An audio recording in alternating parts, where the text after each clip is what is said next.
We are still 6 weeks from year's end, but in the church's calendar, this is the penultimate Sunday of the church year. The season of Advent begins 2 weeks from today, launching us into a time of preparation for our annual rituals of Christmas, whereby we are reminded of the beautiful truth that God has chosen to dwell with us in this world. For centuries, the 3 Sundays before Advent were known as Sundays of the End Times, so named because they oriented those who gathered in worship to look beyond the affairs of the day, however dire they may seem in the moment, and cast our sights downrange to the hope that God will have the last word, and it will be one of good news and healing for this creation. Our lectionary that we read our scriptures from still retains vestigial remnants of this ancient rhythm of Sundays of the end times, with last week's gospel being about resurrection hope, and next week's liturgy orienting to the reign of Christ the King, who will come again in power and great glory. But today, we get to peel back the covers of Luke's little apocalypse, as it's known, and glimpse how Jesus is inviting us to keep perspective as people in faith in these challenging times. It is a timely exhortation given all that besets our world these days. How do we orient to God in the midst of so much strife and turmoil? Now, to be clear, we are not the first generation to face such troubled times, nor do I expect we will be the last. But today, our scriptures invite us to cast our sights downrange to the hope that God will have the last word, and it will be one of good news, friends. The prophet Malachi uses imagery of a refiner's fire to seek the pure in heart. The one writing to the church in Thessaloniki is admonishing them to keep the faith, avoid becoming idle busybodies, which I take to mean not giving too much energy to the wiles of worldly power, but focus on the important things and hang together in community. Be part of the divine work of healing, and do not weary in being who you are truly called to be as followers of Jesus. And then in the gospel, Jesus is asked, how long before the end times come? He says, not yet. And don't be fooled by others who may claim that it is. Every generation has seen its share of leaders claiming messianic authority, creating a cultic sense of immediacy that can be disorienting at best, overwhelming for many, but mostly is just self-serving. Don't go after them, Jesus says. And then he shares this apocalyptic imagery full on wars and riots, nation toppling nation, famine and plague. And you may be persecuted and betrayed for orienting to the good things that are part of God's design in the midst of it all. It will test the metal of your character like a refiner's fire. But hold on to your hope. Hope and the actions that arise from it are what we have to offer a world made cynical by all that besets us. Hope for resurrection life, a healing hope for a broken world to be made whole, hope for Christ coming anew. That's what the word Advent means. Christ coming into the world in power and great glory and ushering in a new reign of peace and justice. Do we really believe that it's possible? Do we really live as if it is? What we do matters here and now.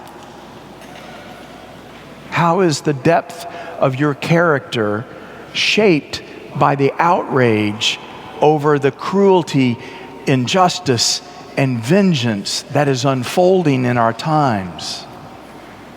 Or more to the point, how is your character shaped by the outrage of those things without being consumed by them? There are those who would have you believe that cruelty, injustice, and vengeance are the way, the truth, and the life. But resist that, Jesus says. Do not go after them.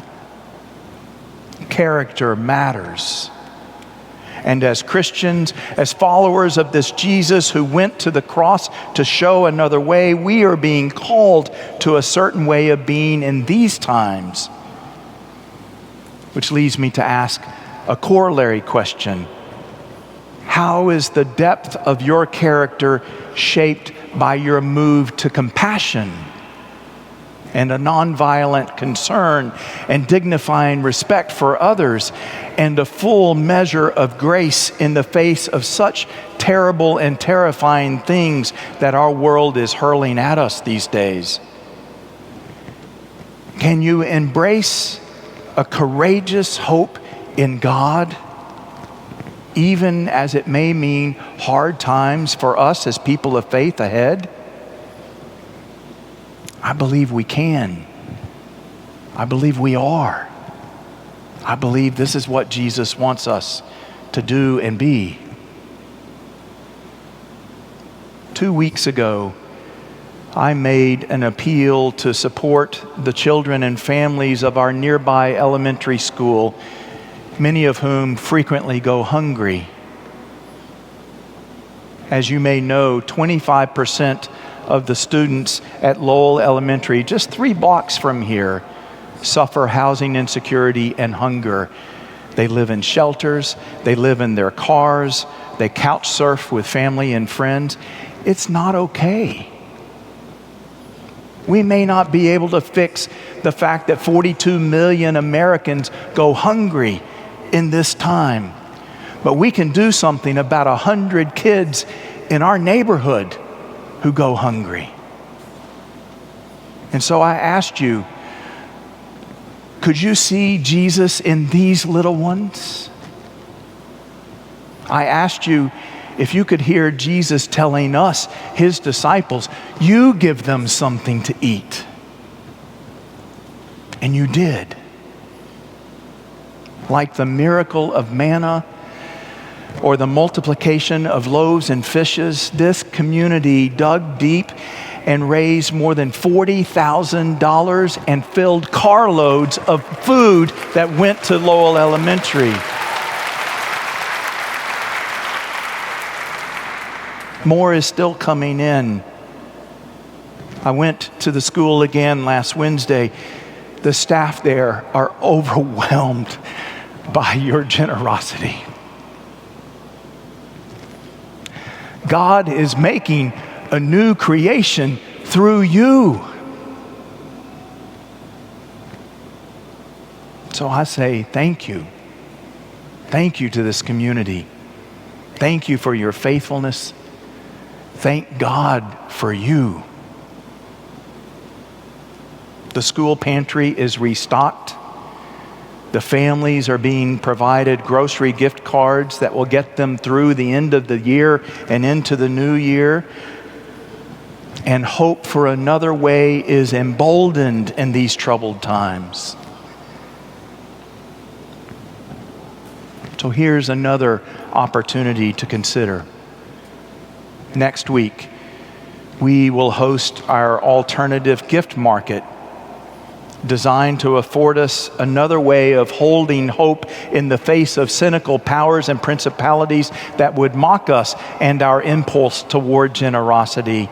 It is an opportunity to support our community partner organizations who are trying to fit and meet the needs of people who go hungry and homeless and are hurting, are bereft. They're trying to serve those people, and through our gifts, we help serve them. Gifts that you can make in honor of those you love, sharing those gifts with them at Christmas as alternative gifts of hope as part of your Christmas giving this year. It's designed to be an alternative to the consumer-driven excesses of the Christmas season, and an opportunity to unveil the deeper meaning of Christmas, that we see Jesus in this world here and now, working in and through people like you and me, and the depth of our character is shaped by that truth and that commitment to Jesus. Character matters, friends. Character matters. And this cathedral church is desperately needed in times such as this. Don't let the cynicism of any leader in this globe, with whatever messianic impulses they may have, do not let them take your mind off of the ball, which is to follow Jesus in this time. Can I just get an amen to that? So let's hang together in community and be about this work. This is why we are here in this time and in this place. Be a part of the divine work of healing in this world, and do not weary in being who you are called to be as a follower of Jesus. Thank you. Amen.